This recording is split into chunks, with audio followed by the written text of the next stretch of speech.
Oh, I brought some friends with me. I hope that's okay. I brought some friends. Who's here?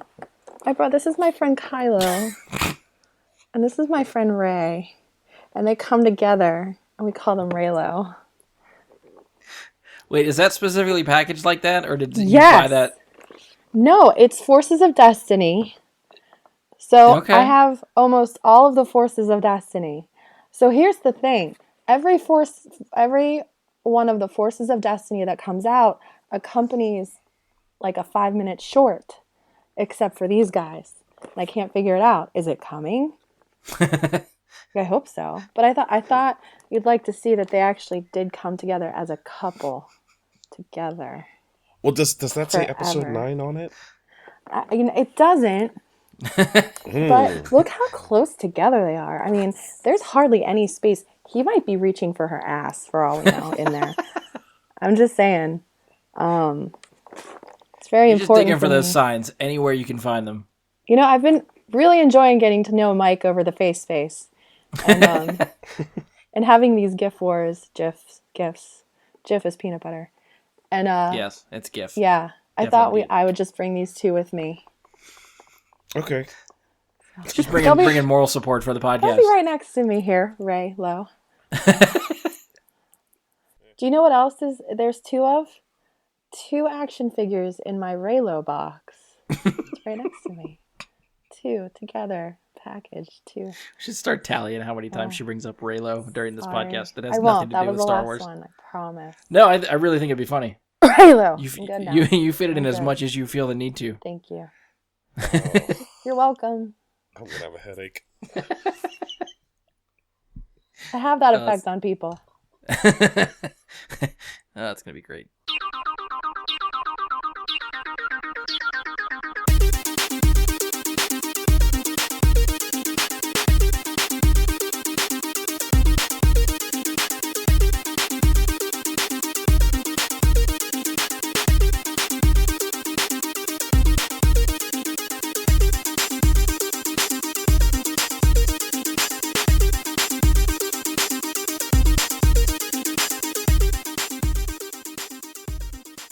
Hello and welcome to another episode of Bry Guy and his Super Friends. I'm your host, Brian Labick. Joining me for this episode, back again, is Paula Miller. Hello. And Mike Bradley. If Raylo happens, we riot. He's throwing down the gauntlet already. We didn't even get started yet. That's the gauntlet I'm just throwing down. I'm leaving it there, and I'm hoping we can focus.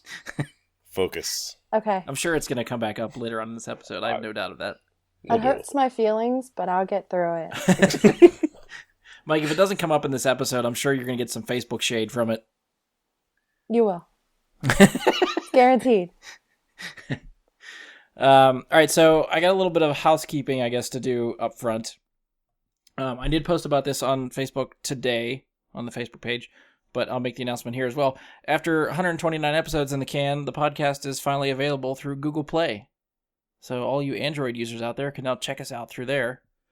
And I got to give a shout out to, I'm going to butcher this guy's name, Justin Zwerner, for asking about availability through Google Play on the Facebook page. So apparently I tried to set up the podcast for Google Play and never actually went through the approval process to get it going through Google.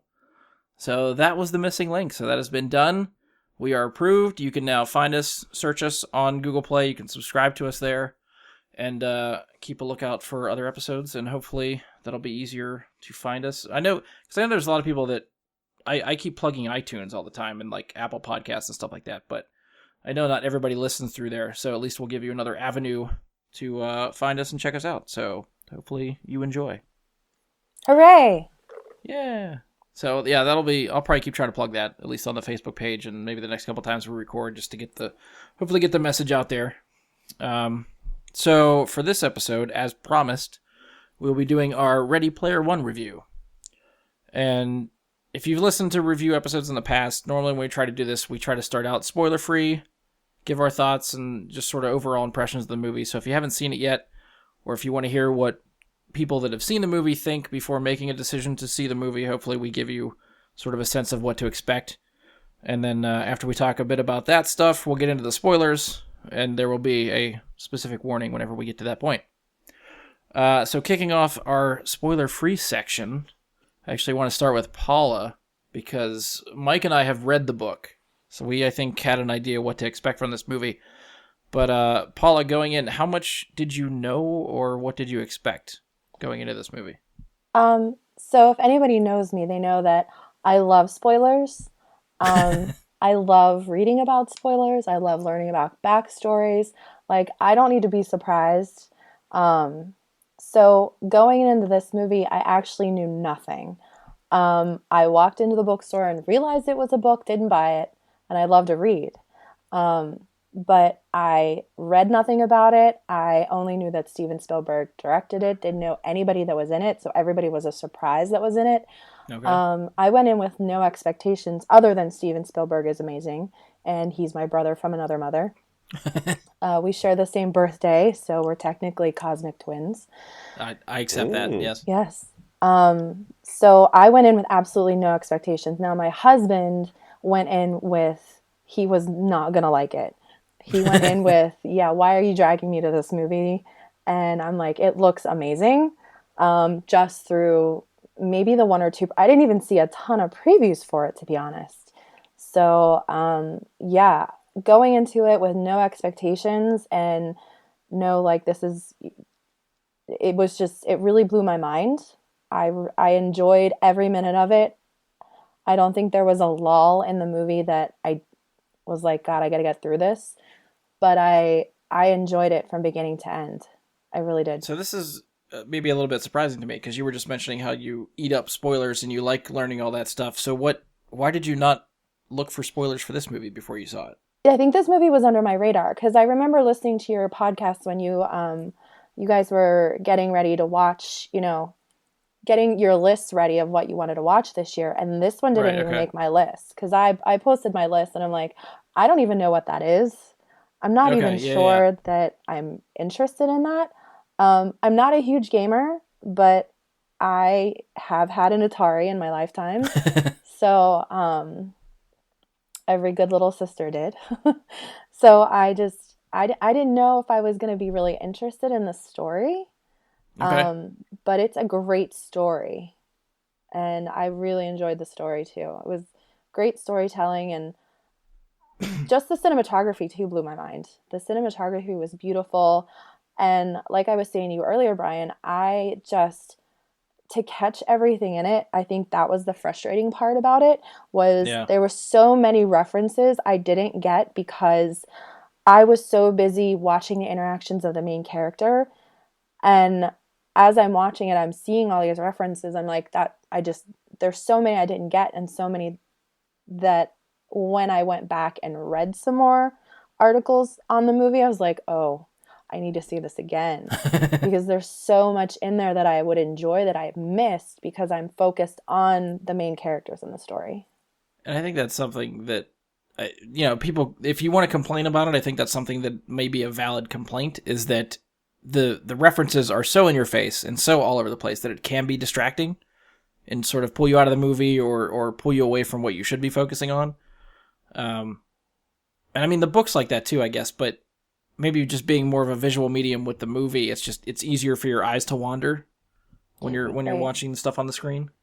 And you do catch things. You're like, oh my gosh, look at that. Oh my gosh, look at that. Yeah. And you're thinking, wow, look at all this stuff, the cool stuff I'm seeing, but what am I missing? So right. I missed a lot. I knew it was going to be that way going in, and I had more than one intended viewing anyways. So the first time I just tried to have like tunnel vision on the story and take it all in, but focused without like getting lost in all the look at this, look at that. In the second viewing, I went with my wife, and same kind of thing, let myself wander a little bit. In the third viewing, I was just seeing how many references I could find. It was just, what else can I spot that I didn't see last time?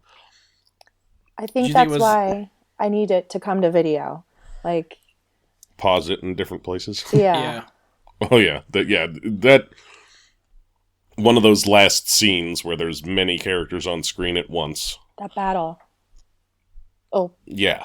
Which, I mean, they tease that in the trailer, so that's Yeah. not as spoilery. Okay. So during that battle scene that you see all those characters on screen at once, being able to pause that and see all what actually is there.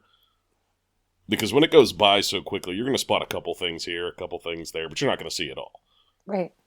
So getting able to pause it and see everything they actually put in, and seeing how much of it was filler, Oh, yeah. and, that'll be interesting to see. I mean, we were doing that dedicated were alone they.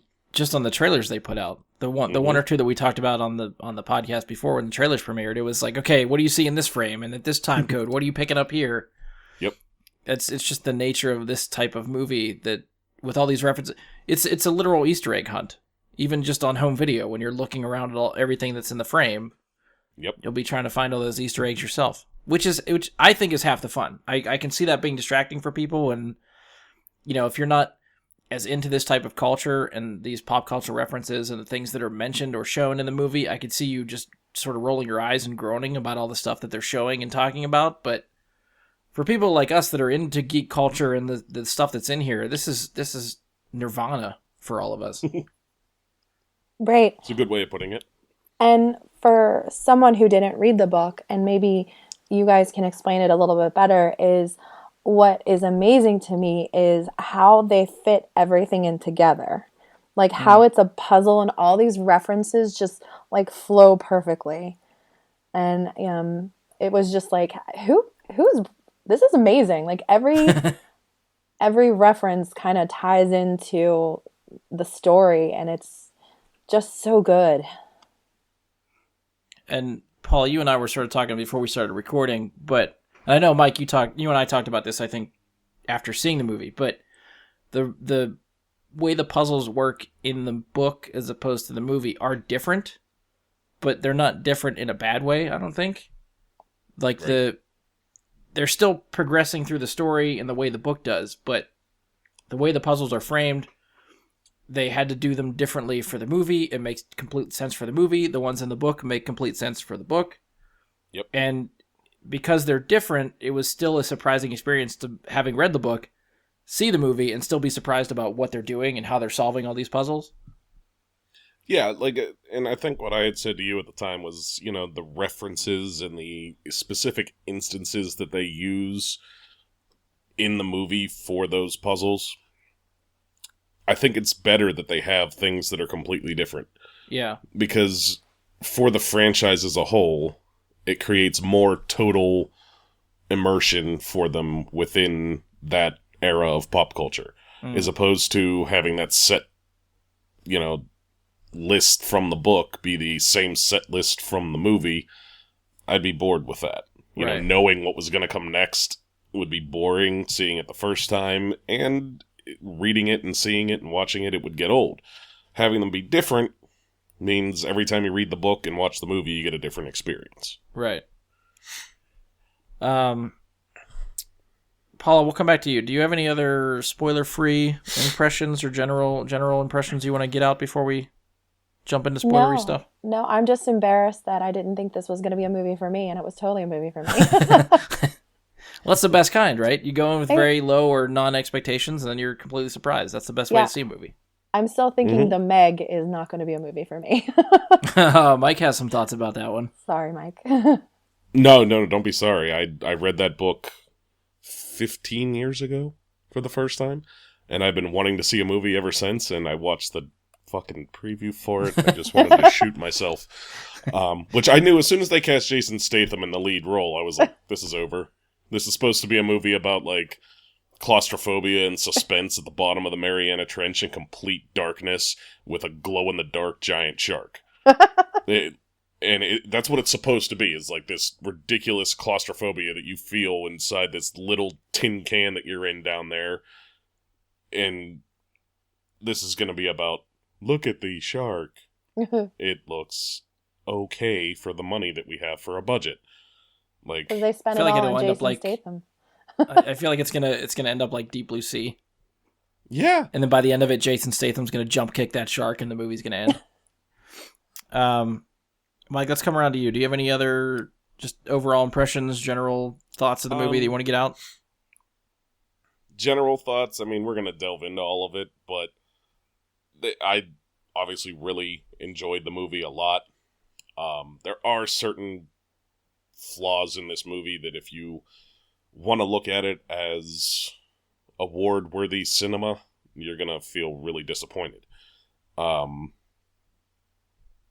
But if you're willing to just accept a fun ride and not be somebody that's overcritical of it throughout the whole thing, it's a hell of a fun ride of a movie. Fair enough.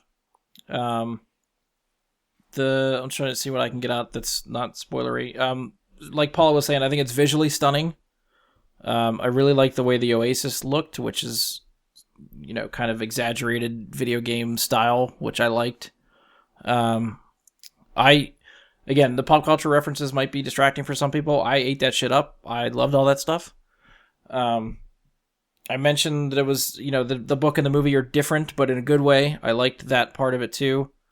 The only thing I think complaint-wise that I might have that we can get into specifically when we get into the spoiler stuff, I feel like the pacing needed some work. I feel like it jumps around to the next thing very quickly and focuses a lot on the puzzles and doesn't give you a lot outside of the puzzles to really latch onto, which, having read the book, I think carries a little bit more weight there, but it does pick you up and doesn't really set you down until the end of the movie, which is good, but I think there was some missing spots there. But overall, I still freaking loved it. I think in one of these instances, I'm kind of happy that I didn't read the book first, like that I saw the movie first. Mm-hmm. But I think I'm ready for the book. Okay. Yeah, if you get to the point where you read the book, we'll have to come back and talk about the book and see what you think. Okay. All right, so we're going to go into spoiler discussion now. So if you've seen the movie, feel free to continue. If you haven't and don't want to be spoiled, you can pause us now, come back to us after you've seen Ready Player One, because from here on out, we'll be covering spoilers, and this is your final warning for spoilers for Ready Player One. Wee-oo, spoiler! Wee-oo, spoiler! Something like that. All right, so we're in the spoiler territory now. So I'll let either of you start. Anything specific you guys want to touch on? Paula, you're the guest. We'll let Paula go first. Okay. Sure.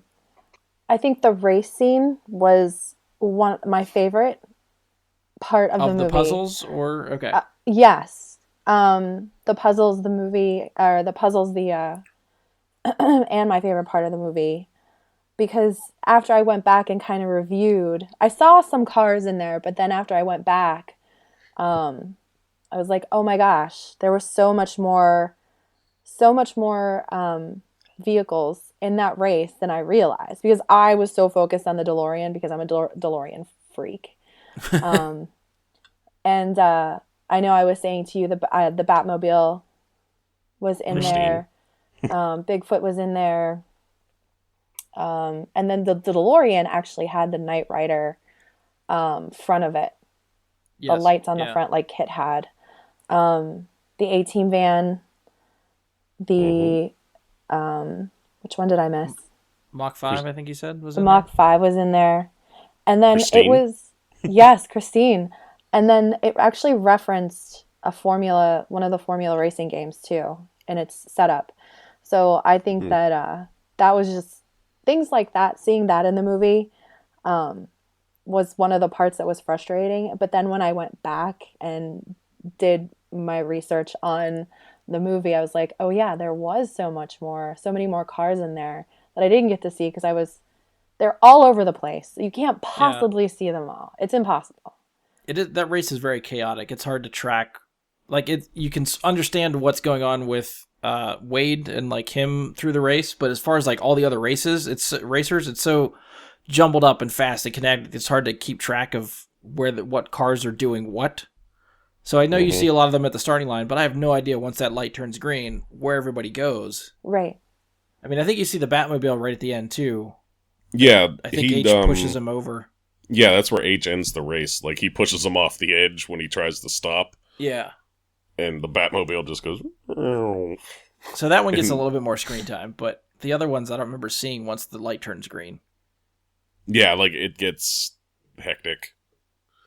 But that's good, though. That's what a race scene should look like. It should be hero moments just because, like, oh, look, we included this car and give every one of them a hero moment. No, just make it a race. And I don't know, the race scene to me was fantastic fun.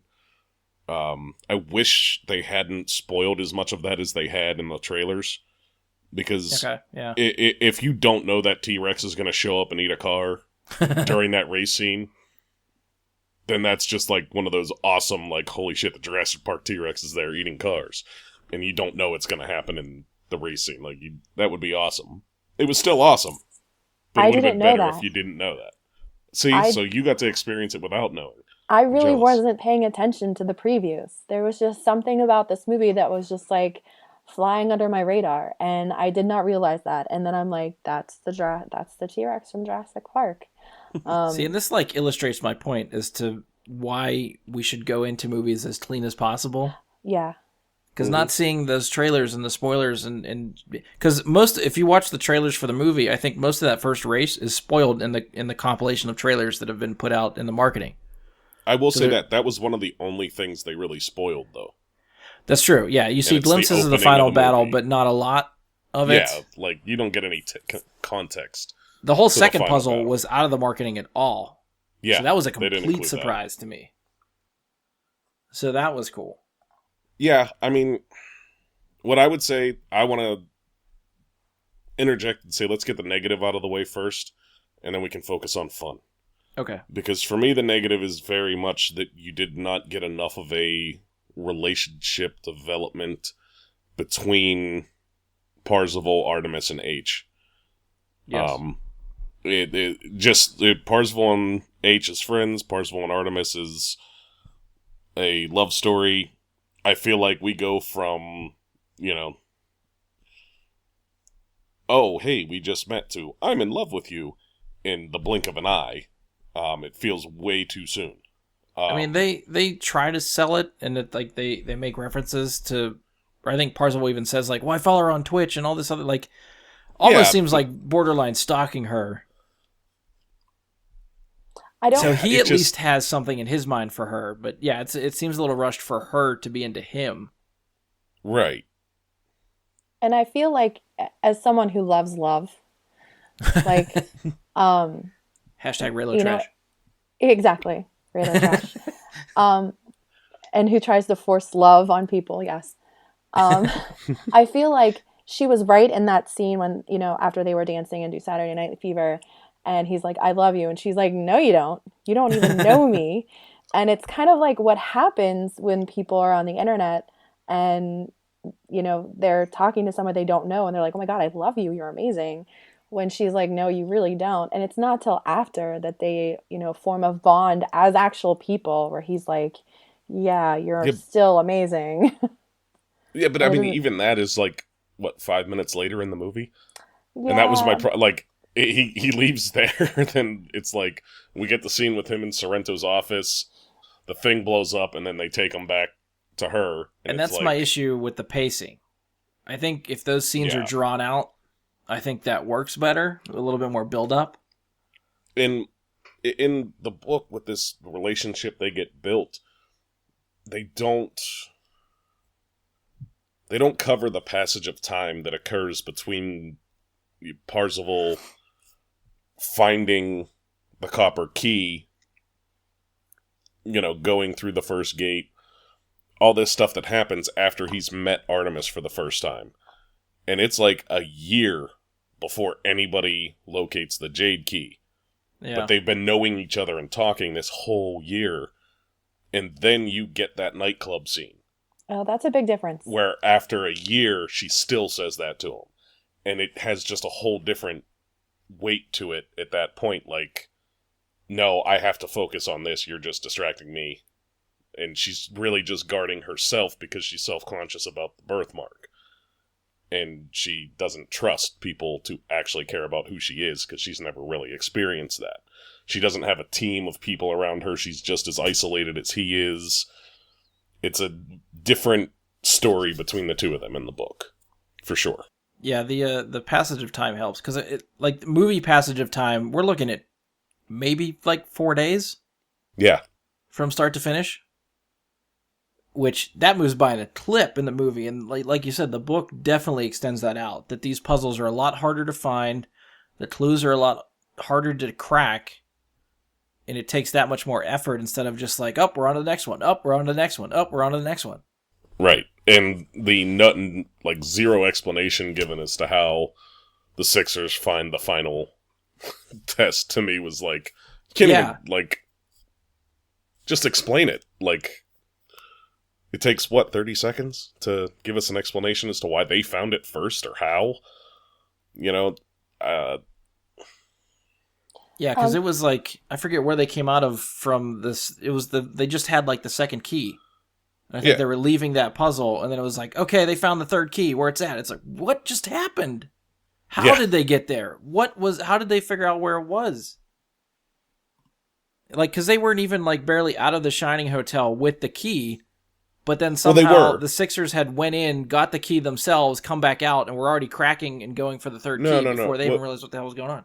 No, it happens. They go back and they're in like that rebellion, resistance, whatever hideout. Mm. They get raided there. She lets herself get captured. And then when he gets out and H finds him, like when H, Shoto, and Daito, she's like, they just found the last gate. Or whatever. They just found the last part. So there is a little bit of a passage of time because him and Sam and Wade are talking about that last riddle. And then they get raided, everything splits, and H tells them about it. And it's like... See, it's like I know I remember watching that now that we're talking about it, and yet it still like really stood out to me as like, wow, that was fucking quick. Mm-hmm. So, two things. As a Disney princess point of view, people can fall in love in 4 days. It happens in the movies. So I still believe it. Love it. We're working on less than that for Raylo, so. Right? Hand porn. My question is, in the book, so the Sixers find the last puzzle. How do they do it in the book? It's not at all the same. Oh, okay. Yeah, the last puzzle, this made reference to it being on Planet Doom, and for some reason, Anorak's castle was also on Planet Doom, where they do all the PvP, and it was like, that doesn't make any sense, but okay. I believe in the book, Anorak's castle was kind of like its own standalone planet with several versions of Anorak's castle. Okay. If I'm not mistaken. I'm trying or it's to remember. Just one giant fortress. I only read the book once. It's been a while, so some of the details, especially in the third act, are kind of lost on me. I think it may actually be that Anorak's castle lies on its own small planet, and it's its own giant fortress, and it's always been there, and nobody's ever been able to enter it, except Anorak, of course, when he wanted to. But now that they had the 2 keys, they were able to walk past the open gate. And they could actually enter it. And then, like I said, the puzzle itself is completely different. In the book, the game Adventure is mentioned in the beginning as the inspiration for Halliday to create the egg hunt. Okay. But that is not how it is. That is not at all how the final puzzle goes in the book. I want to say the puzzle that they had to deal with in the book related somewhat to the Magic School Bus song. I don't remember that at all now. Where like all 3 of them had to put the keys in at the same time to enter the gate. Remember, they get the crystal key from the Temples of Syrinx. The rush portion is where they get the crystal key. Okay. And then they have to go to Anorak's castle, and then 3 people have to put the key in at the same time. He wanted people to be friends, and he wanted friends to have to do it together. But they put the key in, they turn it, but then they get ported out separately within it. They don't get to do the final challenge together. So they get into a different challenge at the end of it. Okay. So it's interesting. And I'd have to look up and remember which challenge is which. I know part of the final challenge, if I remember correctly, is a similar thing to the Shining part, but with Monty Python and the Holy Grail. So instead of entering the hotel from the Shining, they get put into the movie for Monty Python. There's definitely one for Ferris Bueller, too. Where did Ferris Bueller fit in? No, it wasn't Ferris Bueller, it was War Games. I just wonder there was a very big Ferris Bueller part in there. Unless I'm forgetting it. Maybe I'm... Again, it's been a while since I read it. I know I'm they did screwing up War details. Games was the first one, the first gate. Yeah. So, and that's the other thing that they didn't do in the movie, Paula, that we may be confusing you. There was challenges to get the keys, challenges to open gates, and then challenges inside those gates. Dang. So, right, it was all a little bit different. Like, to get the copper key,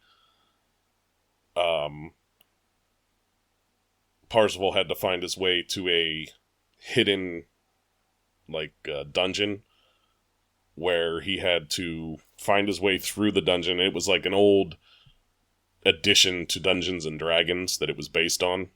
He had to find his way to the end of it, find the Lich King or Lich Wizard, something like that, guarding it at the end, and he had to beat that playing Joust. He had to beat it at the Joust arcade game. That I remember, yeah. And that was just to get the key. And that's Once why he we got have the key- screenplays. Yes. Well, this is Then- one of the things that irritated me with the pacing, which, Mike, I didn't mean to cut you off, so if you have a train of thought. I was just going to say, he gets the key, he has to go to Halliday's childhood house, play on his Atari a specific game to the end, which then opens the first gate. Once that gate is open, he has to go and reenact line for line Matthew Broderick's role from War Games. Okay. So it's that's just leading into, okay, here's the clue for the Jade Key. And then he gets that clue then. Okay. Yeah, it's a little more crazy in the book, but it's a book versus a movie. So Yeah, and I think, you can definitely get more from the book, and that's sort of maybe one of my complaints, I guess, with the movie, is that the movie just starts off, and the first puzzle is, there. He even mentions, well, somebody somewhere opened the first gate, and it leads to this race, and you have to do the race to get the first key. In the book, there's this whole lead up to trying to find the first key, and not to mention the way they frame the Oasis in the movie is basically it's just an escape for people to go to play video games. In the book, this is where people go to work, this is where people go to school, this is where they live their lives now because the real world is so shitty. And you do pass Ludus in that opening sequence. Yes. It is but they never mention that's where you go to school and all that stuff. stuff. No, they just give you the Ludus sign as a throwback for the people that read the book. Here's the Ludus, and they move on. Because that was a big point of the book, was that the first key is on that planet where it's because there's I think if I remember right, there's different pay tiers in the Oasis, so you can access certain areas if you're paying more money. Ludus was a free planet. It wasn't pay tiers, it was you had to pay to teleport places. So if you wanted to travel, it either cost you fuel. That's right. Or a teleport fee. And since Wade was poor, even in Oasis, he couldn't really go to other planets or go anywhere, so he was stuck on this one world. And that was the world where everyone could be, that world was accessible to Scipio. Everyone. Okay. I think is what it was called. Scipio, and that was where the first key was. So it Halliday built the challenge so anybody could do it. Well, no, that's actually not true. The world that was open to everyone was Scipio, and then Ludus was where you went to school. Ludus was a planet full of nothing but schools. Yeah, but isn't that still a free planet? Weren't you able to go there to learn stuff? Not if you weren't enrolled in school. So it's specifically you have to be a student. Yes, you had to be enrolled in school to be on it. You couldn't just go searching it. But then once they found the key, they told the others, who all kind of happened to be students, with maybe the exception of Artemis, but we don't know how she found it, because she technically finds that dungeon first.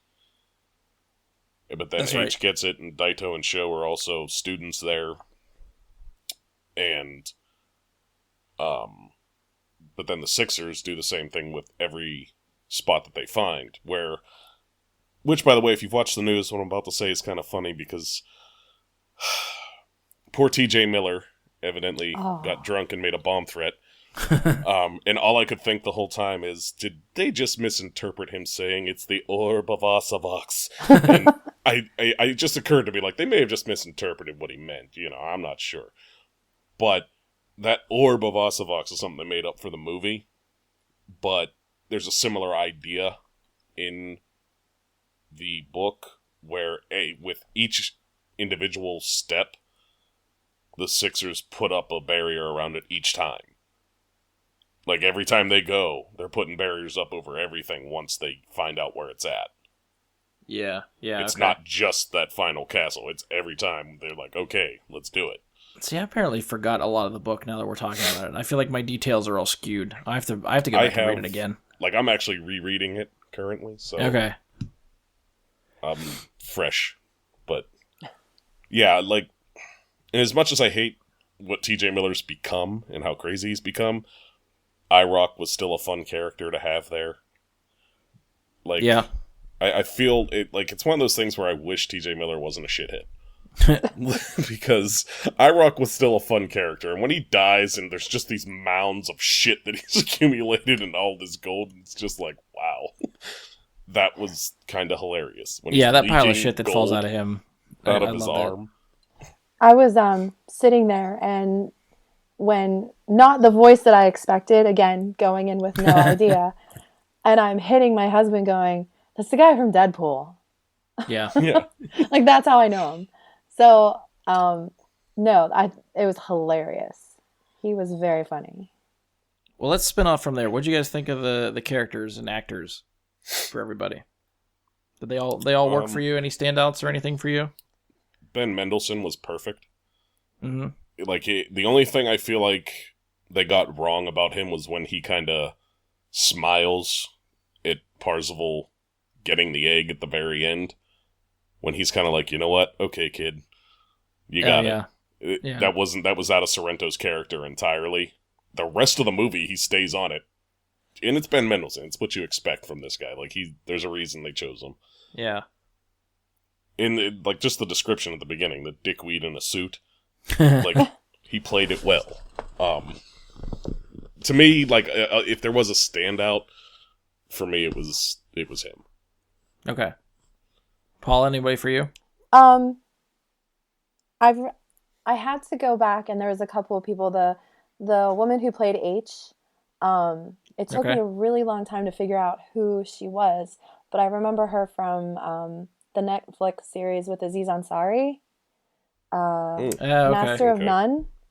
Okay. And I was like, yeah. I loved her in Master of None, and when I saw her in this, I'm like, oh yeah, that's surprising and hilarious that she's giving Parzival the speech on, hey, you don't know who's out there. They could be a girl, they could be a guy, girl you named don't Chuck. know. Yeah. He could be a 350 bald man living in his mother's basement.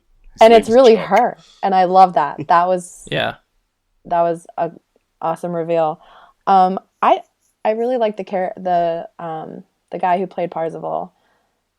He was Ty Sheridan. Yes. Yeah, he was very believable as like somebody living in like the slum of Columbus, and just a normal looking guy, like just normal looking kid, like nothing, outstanding about his features or nothing that makes him like a heartthrob or anything like that. He looks normal. Well, and I think that. they like pimpled him up a little bit for this. It seemed like they tried to give him that appearance. Just a little bit. They didn't overboard it, but I think they tried to give him a more shut-in gamer-like appearance. I actually think I liked his performance, but I feel like he stood out more and did a better job in the motion capture voiceover sections than the live action sections. I agree. I don't know why, but that's just the sense that I got. I feel like there's more emotion imparted on the face of that character than there is on his own. Oh, that could I don't be. feel like he gives a very wide range of emotion himself. I actually recently just watched the Stanford Experiment. I don't know if you've seen that, but No. surprised you haven't. But it's Billy Crudup, Ezra Miller, Ty Sheridan, and a few other people that you'd recognize but aren't normal names, like not A-list names, and they're just recreating the old Stanford prison experiment. And he plays like one of the central roles in it. And it's a very emotional role, and the same goes for Ezra Miller. Very a wide range of emotions in the role. Ezra Miller kills it in that, and Ty Sheridan kind of not so much. In his defense, for Ready Player One, knowing from talking to my own teenager niece and how unemotional she is, like she's much more emotional on Instagram than she is in real life. So okay, so maybe it's a choice that's being made for the movie. Like you're more free to be, I guess, in the Oasis, anything you want to be. So you're more liberated with your feelings than you would be in real life. Like going up and talking to a girl in real life is absolutely terrifying. But going up and talking to a girl in the Oasis is like, I can dance to Saturday Night Fever. I've got these mad skills. So I can see. I don't know, the first time he meets Artemis too, he didn't do too good in the Oasis either. Yeah, that's true. He was a little awkward, which was adorable. Speaking of the Saturday Night Fever thing, if there was one thing I would change a little bit, it's the soundtrack. You have that whole breadth of 80s awesome music to choose from, and I feel like they were a little too vanilla with it. Like, I wanted some more deep cuts from the 80s than they I kind of thought that too. Up. That being said, though, the music they chose, I don't have a problem with. I think it fits what they're doing. Yeah, and it also felt like the sound was a little bit strange. The music didn't come through as loud as I felt like it should have in most scenes. Okay. Like, it felt like very toned down background type music that you're not supposed to know, but at the same time, it feels like they're trying to make a point with the music, and it's like, it should be louder if you're, the only time it was loud enough, I feel like, was the dance club. Yeah. Like, where it felt like it was loud, but, I'm going to spin back around to characters. I think the character, for me, that stood out that I thought was pitch perfectly cast and acted was Mark Rylance as Halliday. Yes. That was like, I think he performed that exactly the way I pictured that from the book. So to me, that was spot on, and I loved it.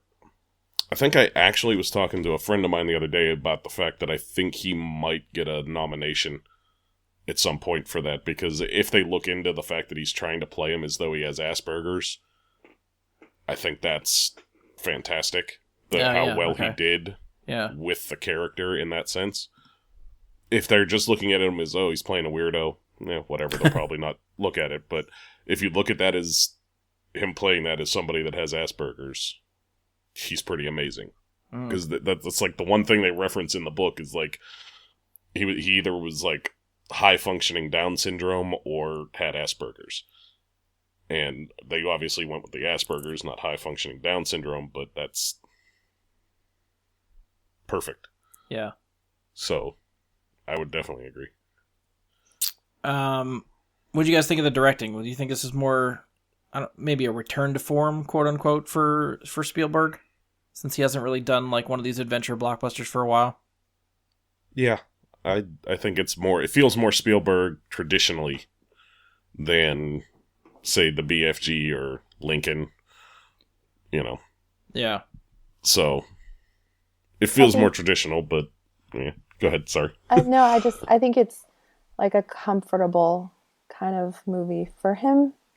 I didn't see the movie where he directed with all those kids who got in contact with a spaceship, and I can't remember the name of it for the life of me. But do you know the one I'm talking about?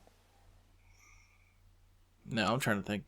Are you talking about? I thought that was J.J. Abrams. I think I know the one you're thinking of. Super 8? Was that? I thought that was Spielberg. Super 8 was J.J. Abrams directed, but very heavily Spielberg influenced. Oh, okay. Yes. But like I was talking to you earlier, Brian, Spielberg has a range that he can do anything basically. So, and talking to you guys, I can see how Like I enjoyed it, but knowing that there's this other kind of story that I didn't know makes me wonder what I've missed from the book into the Well, movie. here's the thing. They're both great on their own. Yeah.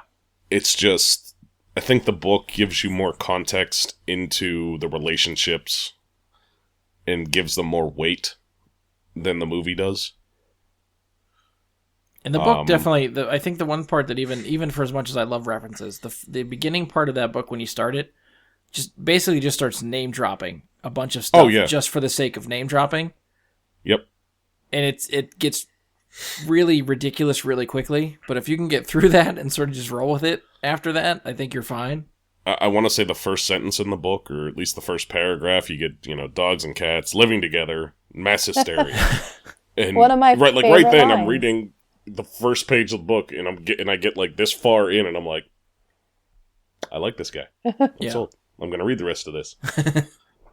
So, but I think they had enough references in it for me because there was a lot that I didn't get, like a lot of video game references that I didn't get after I did the research, like pistol styles and characters from major video games that I've never played. Like I've played Atari, but there was a lot that I didn't know. Like I was a Kaboom girl more than I was an adventure girl. So like there was a lot of references that I would not understand unless I did the research or listen to your podcast. Plug. I'll be fair, the book does the same thing. The book has it has a wide range of references, and it references a lot of 80s Japanese pop culture as well. In so much that, like, in the book, that final battle scene, the High Five and Sorrento and his sisters all have giant robots. It's not just the Iron Giant, Gundam, and the Mechagodzilla. They all, at the one stage, when they completed at one of the gates, got to choose a giant robot from a list. But once you selected it, it was gone. You were the only one that could get it. So they had all these things there, and you were about to have this giant robot-on-robot battle. And I want to say it was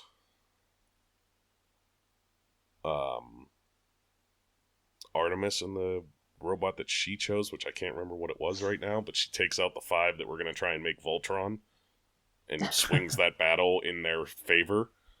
But the one that Parzival chooses is the Leopardon from the Japanese Spider-Man, which was the Japanese version of Spider-Man. And somehow he gets a giant robot in the Japanese version. Which to me, like, they bring that up, and that's like one of the ones I can think of specifically from the book where I was like, what the fuck is Leopardon and Spider-Man? It just, to me, that one was just like, I have no fucking clue. But they explain it so that you understand, like, what they're talking about, and they do that with a lot of the references, but you're still just kind of like, what? Yeah. I'll agree to that. Yeah.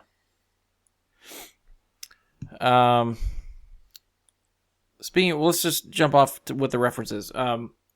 Any references or Easter eggs that stood out to you guys that you enjoyed, maybe above some of the other ones that were in there? The first one to me, the first time I watched it, I laughed out loud when I seen the Goldie Williams poster. The Goldie Williams the mayor on the wall. I died laughing. I was just like, thank you for that. Just, I love you right now, movie. Like, and I couldn't see what was on the title of the picture, but on the right side of that mirror, there's a bearded Will Wheaton. Oh, okay. Now, I don't know if it was a picture of Will Wheaton or like a character that Will Wheaton is playing, but I caught that one before the Goldie Wilson one. The Wesley Crushers. Yeah, there you go, yeah. Batman, like in the opening scene of the Oasis, like the Michael Keaton Batman. It's like, wow, this is going to be amazing. I was even trying to analyze, I don't, Mike, maybe since you're a little bit more fresh with the book, you can refresh my memory, but how does Parzival describe his outfit from the book? Is it close to what they show in the movie? Because I definitely recognized the The only Star Wars thing I could catch, other than the name drop of the Millennium Falcon, is that Parzival's wearing Han Solo's holster. He is, and Anorak also says good work, Padawan. Yes, yeah. So that's there too. But yeah, unfortunately, Spielberg couldn't get enough of the rights for the stuff from Star Wars to get in there. I know, there's a bunch of noticeable Disney things omissions that are not in there. And that's the other thing that, like, granted, you read the book and you realize they're never going to be able to make this into a movie because there's so much references and rights issues in the book. Yeah, they'll need every studio to work together. Right, and that's never going to happen. Granted, they got a good bit of stuff in here, but it's a lot of Warner Brothers. Right, if you actually sit down and look at who owns what, Warner Brothers made the movie, the majority of the stuff in there is Warner Brothers. So I've seen some articles even online talking about, is this movie sort of hypocritical of pop culture? Because you're not getting a well-rounded look at pop culture. You are getting pop culture filtered through Warner Brothers, which basically could turn into a big ad like Sereno wanted in the Oasis of just Warner Brothers stuff, Warner Brothers stuff, Warner Brothers stuff. Sure. And I get their point, but I also say, would you rather just have not seen the movie because it was never going to happen where everybody agreed to put everything in it? Right. Well, I also think that, like, Star Wars is in motion right now, so they can't possibly do something that might change in the future if you throw in something from Star Wars. Well, I feel like the original trilogy stuff is sacred. Like, they name dropped the Millennium Falcon. You could have put the Millennium Falcon in there somewhere. Right. A lightsaber could have been somebody's weapon. Yeah, just a Star Wars weapon. I would have been satisfied with that. Yeah, like there's a lot of things they could have done. Like, to me, the one that I would have been my absolute favorite moment in the movie had they done it that they didn't do is when he finds the copper key in the book. First time he finds the copper key, there's a band that plays. When he finds it in the movie, that, unmanned band that just automatically plays. Floating horns and all that stuff. Right. In the book, he states that band pops up and plays the throne room song from A New Hope. Oh, nice. When they're getting the medals put on them and everything like that. And I'm just like, that was one where I'm like, that would just feel like victory. That song just feels like victory. Yeah. No. That would have just been that point in the movie where you're like, oh, yes. And nerdgasm right there. But it doesn't happen because they can't get those rights. And I understand that. That said, I still had the nerdgasm when he throws the Zemeckis cube and you get the audio cues from Back to the Future. Back to the Future, yeah. You get that sound, that same whatever the hell instrument that is. It's amazing how, like, 3 notes of a twinkle happen in a movie, and you're like, fucking Back to the Future. That's Back to the Future. Yeah. And then you're like, oh, wait, so now it makes sense. Zemeckis cube, it stops time, it goes back, and that's awesome. There was a sharp intake of breath, and Aaron and I looked at each other like, we know that sound. Like, we didn't say anything, we just looked at each other, smiled, and went back to the movie. Yeah, this is the best type of moments. Yeah. And this movie had lots of those. Like, Brian, I don't know. I know you with horror movies. Have you watched The Shining? I have not. Okay. But so when I know he's enough of The standing Shining at in the pop elevator, culture to, and like, get the references and stuff like that when they were happening, yeah. When he stands at the elevator and they're just like, no! And like, H has no idea. He goes down and he grabs on room 237 and he's like, oh, I'll go in here. It's like, oh, no. Yeah. Like, just one thing after the next with H in there, it was just like, this is perfect. Like, he sees the twins, he's like, oh, hey, little girls. I feel like this is the obvious answer, but is The Shining a Warner Brothers movie? Yes. Okay. So that makes sense why that one's in there, too. Yeah, if I'm not mistaken, Warner Brothers now owns all the Kubrick movies. Okay. I mean, I think Spielberg is a fan of Kubrick. Yeah. So I think that makes sense that he would look for that movie to put in there. So I get that. Like, if he had first choice, that might even have been the one he was choosing. It surprised the hell out of me that they went Shining, though. Like, I was not thinking they were going to go that route at all. Even if you told me they were going to do a Kubrick movie, I wouldn't have thought that. Like, that... Again, that movie is not as familiar to me as maybe some others. Like, when they first walk through the door and they're in the lobby of the hotel, there was noticeable gasps and stuff in the theater that I'm sitting with, like, people. What's happening? And I didn't get it yet. Not until, like, oh, no, all work, no play makes Jack a dull boy. Right. I could see what was written on the paper. I was like, no, no. So I was a little bit more in H's camp going through that movie, but I did get a little bit of it here and there. I'm still surprised. I don't want to say disappointed because they did such a damn good job and it's my favorite part of the movie. I just want to see more. Like, I want them to have, like, an entire feature length something of them going through different movies on the special edition of the Blu-ray. Like, just different 5-minute clips of them in stupid movies. I actually want to know, just behind the scenes wise, how they shot that Shining stuff. Because those shots look ripped directly from the movie, and you have those motion capture avatar characters walking through that environment. Mm-hmm. And to me, that is an insane level of special effects that looks flawless. I mean, I'm looking forward to finding out how.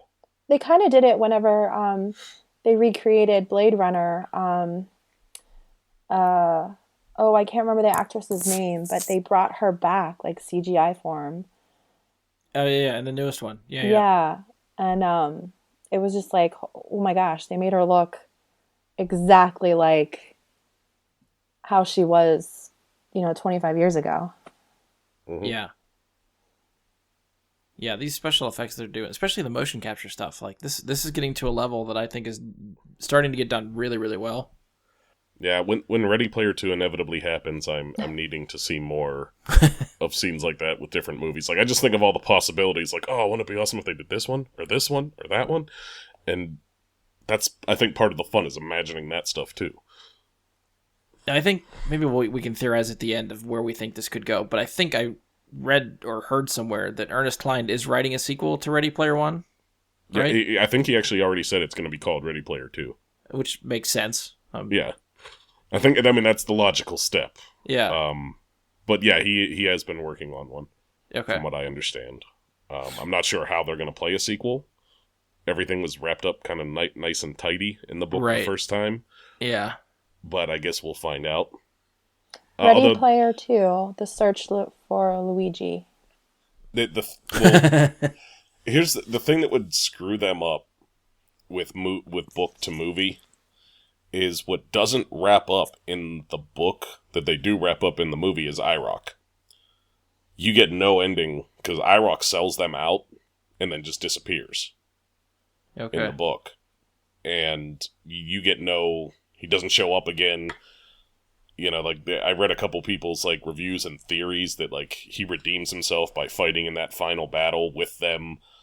Different random ideas, but there's no ending for IROC in the first book. So maybe there's something with that for the book, but obviously that doesn't play for the movie, because we watched him die.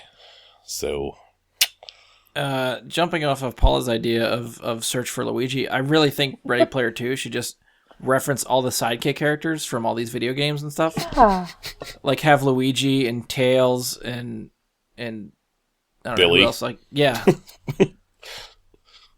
Just have all those characters get some screen time. I think that'd be great. That's right, I have ideas. Have the yellow and blue version of Blanca. Yeah. Instead of the actual normal version. Get the bitch version. If you both pick the same character, you get the bitch version of them. All those lesser known characters. Well, maybe not lesser known, but the lesser picked or selected characters from those video games. I think that would be fun. Ken, yeah. Everyone wants to be Ryu. No one wants to be Ken. Yeah, nobody's like Ken. I prefer Ken, but Ken is definitely the bitch character to Ryu. I mean, we talked a little bit, I think, about the changes between the book and the movie. I feel like we covered it, but I'll ask it again. Mike, was there anything covered in the book that you wish they included in the movie? I mean, obviously for me, it's the Rush Temple of Syrinx. I wish they had done that. Okay. I knew it was too obscure. They could have at least played the song. Play the Temple of Syrinx at some point, just for the hell of it.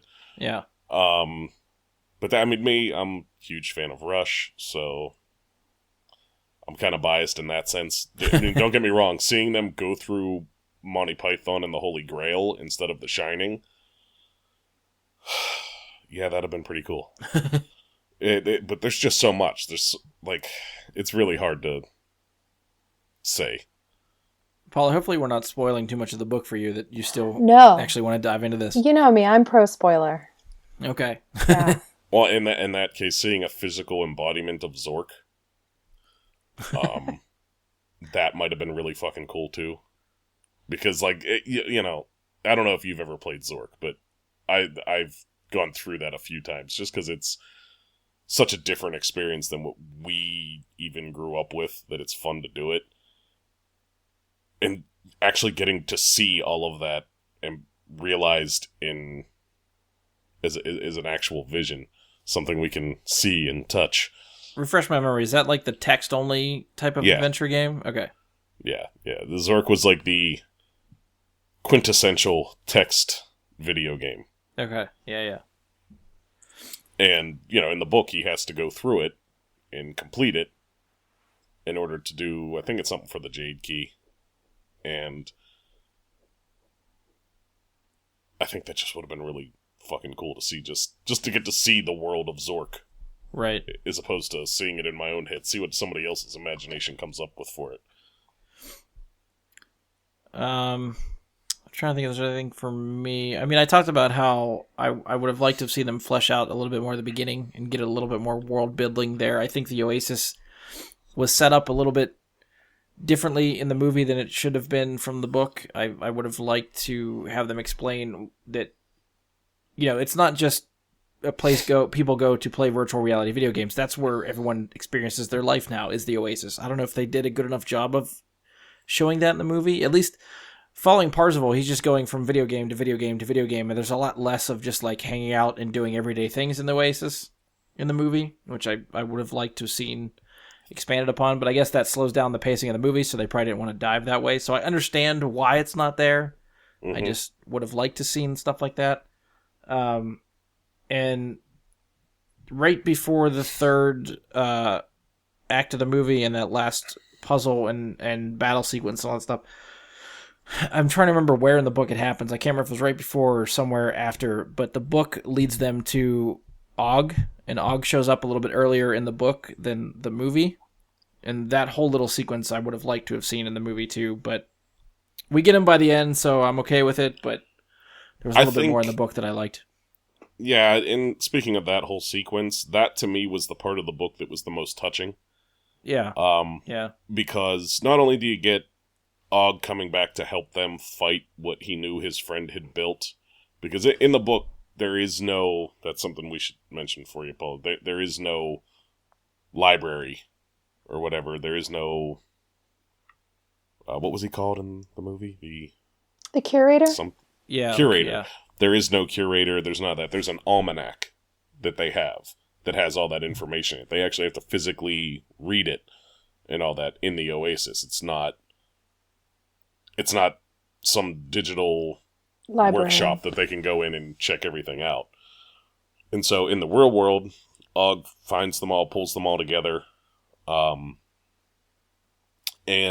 by the end of the book, in the real world, Wade does not actually physically meet Samantha until after he has obtained the egg.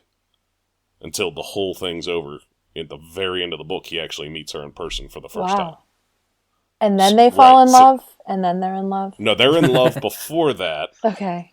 From the in-game stuff. Just making You sure. get a sigh of relief from Paula. Yeah. I wasn't picking up the book otherwise. You know, I need a little romance. Like, it's drawn out to the point where, you know, at the end that they finally meet. So it's an interesting context difference for the book. I don't know how well that would have played for the movie. So, good thing, bad thing, that's up to interpretation. Yeah. Okay. Do you guys have a favorite moment from the movie? I know one of you mentioned like that third act battle, or no, Paula was mentioning the race. And the right? The Winnebago from Spaceballs. Spaceball 1 was in H's garage. Mm-hmm. But Okay, I think I missed that completely. well, when I went back and read, and I have an amazing article, and I will totally post it on your Facebook page, Brian. But I was like, there was so much in her garage that I didn't see, and when I went back, it was like, holy moly, Ferris Bueller's car is in there. Oh, okay. Yep. Because the Winnebago was there for like a second, but it was up on like hydraulics. But there's so much going on in the race, so many details. Like I love all those crazy little details, and I love picking that sort of thing apart. I thought the pace for me was great. I don't even know how long the movie was, to be honest. Like I think it was definitely over 2 hours. It was like 2 hours and 15, something it like that. didn't feel like it to me. It was one of those movies where I didn't feel how long it was. It was just really great entertainment for me. I have a hard time finding negative things though. So that's, one of the things I need to work on. Finding the negative. That's what you got us for. You can be the Sure. very positive one. We'll try to tear stuff down if we need to. Okay, good. And for me, the one thing, not my favorite moment necessarily, but I was going to speak to H's garage. Also, I think when it's H, you can say he, and when you're talking about Helen, you can say she. I think you're fair on that one. I'm not entirely sure. It's something that bit of a conundrum. But in the book, you have H's basement, not H's garage. And I feel like you get just a little bit of H's basement when you have Parzival doing his changing in and out of outfits Yeah. scene, and you just get that little hint of it, whereas I feel like one of the places that I would most want to be that they talk about in the book is H's basement. Because they talk about him having like this full giant arcade, all these old movies everywhere. It's just like a hangout place where you feel like if you grew up in the early 90s, this was the coolest friend's basement you could imagine. Yeah. And I feel like they could have just included, I don't know, one scene in there, just in the basement part instead of the garage. Just to push it so that you got a better idea of there actually being that chat room area. Because that's all it was a chat room.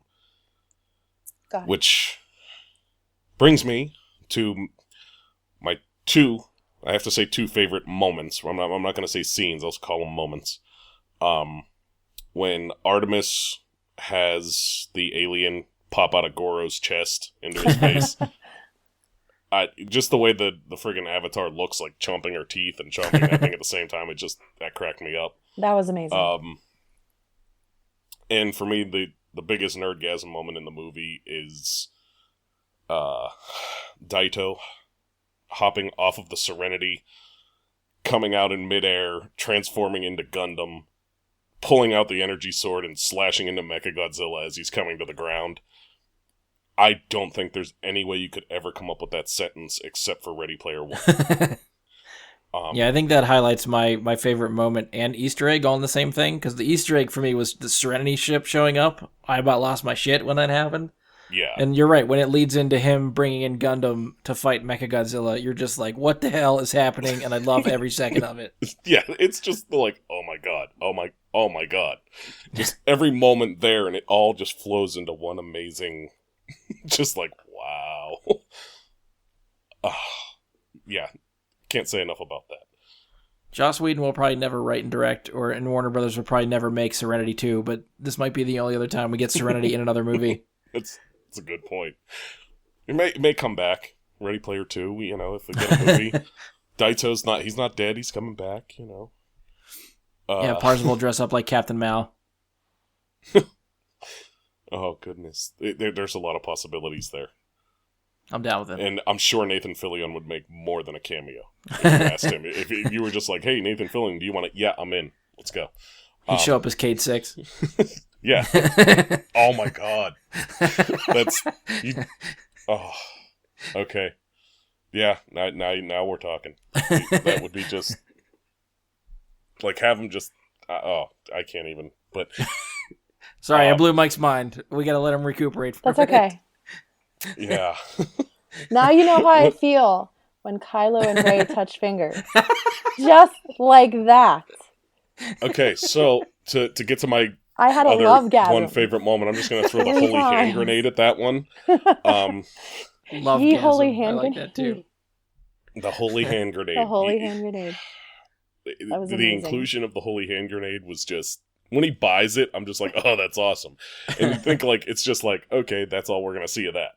And then he actually pulls out the holy hand grenade and is like, all right. It's like, oh, we're going to get to see what it does? Yeah. Like, I even forgot Awesome. he had it. yeah. I forgot about the Zemeckis cube until he pulled it out. You're just like, oh, cool. He bought a, like, you don't know what it is. They're just calling it a Zemeckis cube. You don't know that it's like this ridiculous cool artifact. You're just like, cool. Like, take it. But, yeah. And if you look, there are some obscure references in there. I mean, everywhere, really. Oh, I know, but did you really think you'd see Battletoads? Oh, yeah. Like, That was one of the first things I picked out at the beginning of the movie. yeah, it was like, Battletoads? Like, of all things you're going to throw in here and prominently feature at least 3 times. Yeah. Like, they're not just there once. They're in the club scene. They're in the fight scene. They must have been cheap. Yeah. It was like 3 times we're getting the Battletoads. All right. 3 And I like scenes of Battletoads. Battletoads equals 1 Millennium Falcon reference. Yeah, pretty much, yeah. Yeah, and honestly, I'm happier to see the Battletoads get some screen time than more for the Millennium Falcon, because, we see Yeah, the some of Millennium the- Falcon. I'll see it again in a month or so. Yeah. And Yeah, some of the again deep after cut that in a year or references so. are nice to have, just to sort of remind you that they exist. You might not have seen or played any of the games or watched any of the references for like 10 or 15 years, but after watching Battletoads in a movie, I kind of want to play Battletoads, so it did its job. And then you play Battletoads and you remember that, no, I didn't want to play Battletoads. Yeah, this game's hard as fuck. Why did I play this back then? Why am I playing it now? Just let me play something that I enjoy. Yeah, you just start pounding your head on the wall like, nope, this was a mistake. I vividly have nightmares about that fucking speeder bike sequence in Battletoads where you got to jump the hurdles and all that crap. Fuck that game. Oh. Yeah, but you still get the giant fist punch. That's true. You can turn Like yourself the into a 3-hit wrecking ball combo. and all that stuff. Yeah, there you go. Oh, good times. Anything? I think we pretty much hit everything I wanted to bring up. Anything you guys got left for Ready Player One? You want to touch on? Questions? Anything? Spock's funeral. So sad. Like, at the beginning. I like that. Shout out to my girl Jen Nickel with the Star Trek reference. Who's been on the show before? Yes, super friend Jen. It was most appreciated. The funeral sequence there, that's another one that I like what they did with it, and I was still disappointed that it wasn't what it was in the book. In the book, he's in an 80s music video, and all the extras are characters from John Hughes teen films that are just like all the people dancing in the background, like everything is just John Hughes teen filmed characters all over the place. And don't get me wrong, what they did with the Spock funeral, that was awesome. But I think about what could have been. Even when he got up what a out of the killjoy. coffin, I was like, Oh I was yeah, like- did the Nosferatu thing. when he came up out of the coffin, I'm thinking like, okay, Dead Man's Party's going to start playing. Dead Man's Party's going to start playing. And it doesn't happen. And I was Yeah. thoroughly disappointed that music cue didn't come through. Yeah, there was a couple instances where I wanted other songs to play. And it, like I said earlier, it just didn't happen that way. I feel like We're Not Gonna Take It was just, it felt out of place. I'd give anything for like a recut of the movie where that's Rock You Like a Hurricane. Europe's the final countdown. Yes. Throw that in there. There's so many opportunities for songs that were better. But all the same. Can't win them all. No. Mm-mm. I was very pleased that they actually did Mechagodzilla. Yeah. That was a reference I wasn't sure if they were going to get or not. Yeah. So I'm glad that was in there. Yeah, that was going to be one of the more difficult ones to do. And it was going to be like that expensive one to do and all that. And it makes me think, again, to obscure references and crazy shit they did. But one of the negative reviews from the movie I seen is somebody complaining that the word fuck was in the movie. and it's PG-13, and I'm like, yeah, but the context of, oh, it's fucking Chucky. It's just like, you know what? I can let it go even if it pissed me off for that moment, and then you see Chucky just bounce around and kill like 8 people at once. Yeah. It's just like, that was awesome. That's true. That is a That great was movie that awesome. stands out too. Oh, and then this reminded me too. I had seen on Twitter, I think Colin Trevorrow, who directed Jurassic World and was supposed to do episode 9, but then got cut. Anyway, I remember after he had seen the movie, he posted on Twitter that he took his 9-year-old daughter, and as they're leaving the movie, she goes, "Daddy, did you have a fucking Chucky?" So he was like, "Yep, thanks for that." Awesome. I mean, worth it, you know. PG-13 movies get one F-bomb. They used it very, very well in this We movie. did. Yes, they did.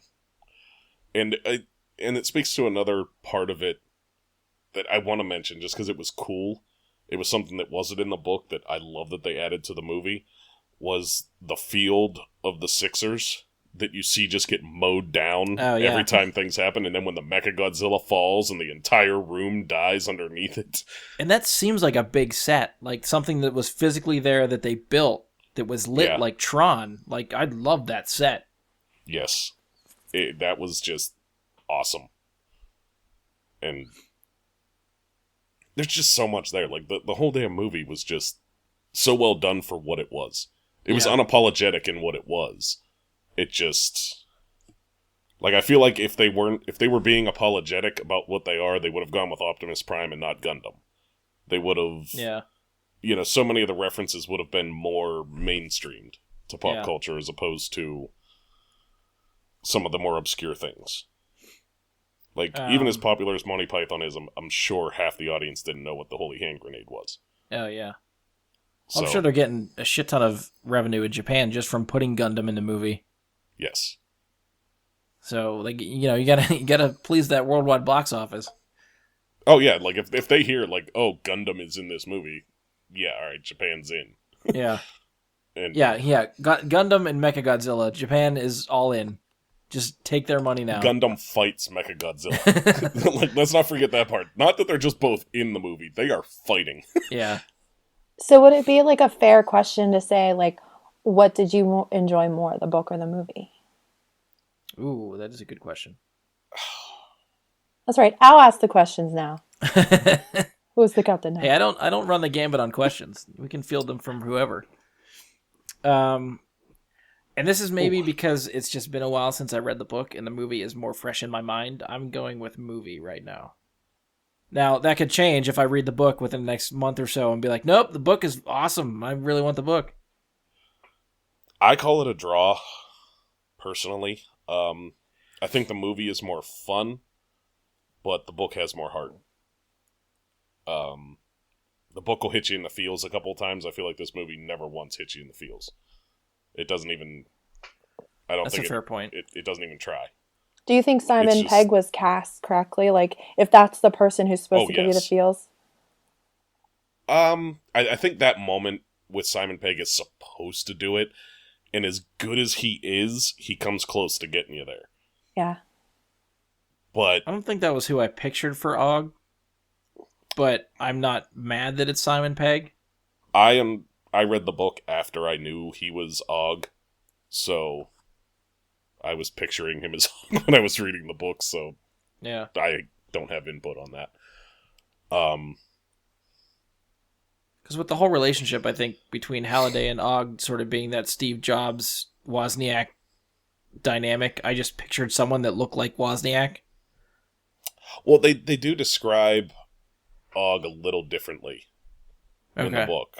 Like, Og in the book is supposed to be a Santa Claus picture kind of character. Like, he's supposed to look like Santa Claus, kind of. Okay. They actually say that, like, in reference to him. Like, he's a fairly rotund, guy with a long white beard.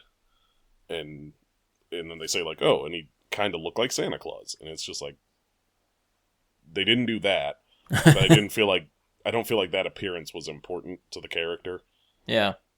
I think he looked appropriate. And of course, it's Simon Pegg, so he's going to do his usual better job than most everyone else on screen. Mm-hmm. Yeah. which in this movie was actually tough because he didn't get much time. Which is sad because I'm a Peg head. I'll take a minute. I love Simon Pegg. Yeah, they cast him in the right role. Unfortunately, that role didn't have a whole slew of stuff to do. Yeah. But it had important stuff to do. Which brings me to another point of something that I just wish had been done differently, as opposed to the bet. That's one I'll say I legit wish was different. Just winning the bet gets him an extra life. Oh. And in the book, to get that extra life, he does kind of what... I'm blanking for some reason right now, but the guy. The one who made the Oasis. Halliday. Yeah, I don't know why I blanked there for a minute. But so he goes through the Oasis at one point after spending time in a specific place in the Oasis in the book, where he does kind of what Parzival says that Halliday wanted you to do. But he says it in the movie at the end, where Halliday just kind of wants you to roam around and play. Yeah. And in roaming around and playing in areas that really nobody ever spent much time in the Oasis, Parzival comes across an old Pac-Man arcade machine. And he notices the high score is like 5 points off of the maximum possible. And he's searching for one of the keys at the time, and he thinks he stumbled on something. And so he continues to play it until he actually manages to finish with the highest possible score. And it pops a quarter out at him. And he notices that, like it says extra life on it then, but you forget about it by the time anything comes of it in the book. Yeah. And it's just like, I wish they had gone that route. Where, like, he earned it in some way, not just some random moment that they had to squeeze it in. I think he totally earned it. I think he earned that extra life in the movie. I think that Og, or the curator, saw him as someone who was completely devoted in trying to figure out Halliday's life and trying to figure out he's the one who's worthy of that extra life. So I really think he earned that. So are we assuming that's the only extra life that the curator has to give out? Yes. Okay. And Parzival is the first person in all of the people who have been trying to figure out the clues to the puzzles. He's the first one who actually has heart when he's trying to figure these out.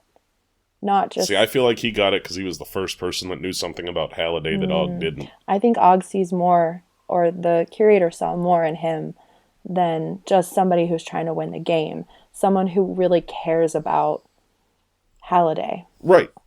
And somebody that knew more about Halliday than Og would be that. Right. So that's why he was worthy of that extra life. He probably saw him going further than anybody else. Okay. Fair. You've won Mike over. Wow. Yeah, I won't argue that. Do I win an extra life? What do I win? You win run-free Raylo Trash reference. Oh, yay. Okay. I'm going to save it. It's going to be my extra life. I'll pull it out when I need it. That's what she said. That's what she said. All right, so if we try to wrap up, if we just want to try to go and give it like a rating out of 10. Sure. Everybody feel comfortable with that scale? Yeah. Paula, what would you give it out of 10? I would give it an 8.5. Okay. Any reasoning for that? That's the number you settled on? Completely entertained. Love the references.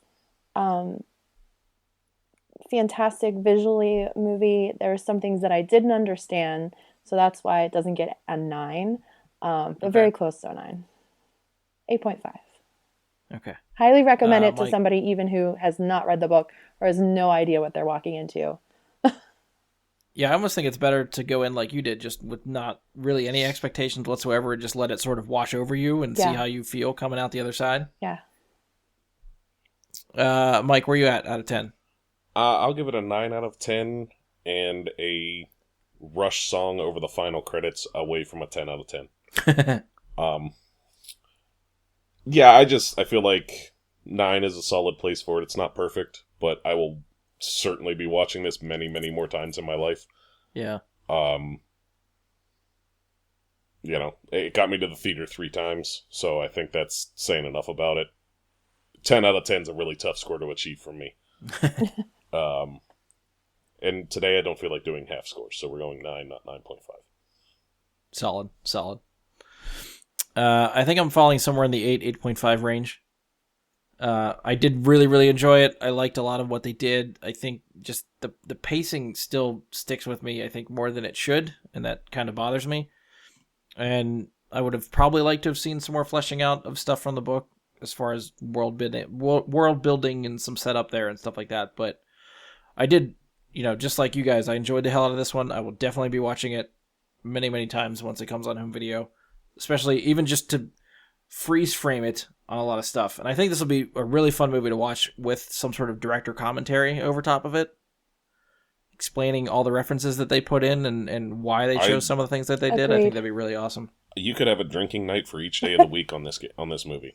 I'm in. Every time a Zemeckis movie's mentioned, every time this one, just make up different roles each time you play it for references, and you got some drinking going on there. Yeah, that can happen. All right, so I think that's where we're gonna wrap this one up. If you've enjoyed the show, please stop by iTunes and now Google Play. And of course, I don't know if you can leave a rating on Google Play. I'll have to look a little bit further, but I know iTunes you can leave a 5-star rating and review. Be sure to share, subscribe, favorite the show wherever you can listen to us at.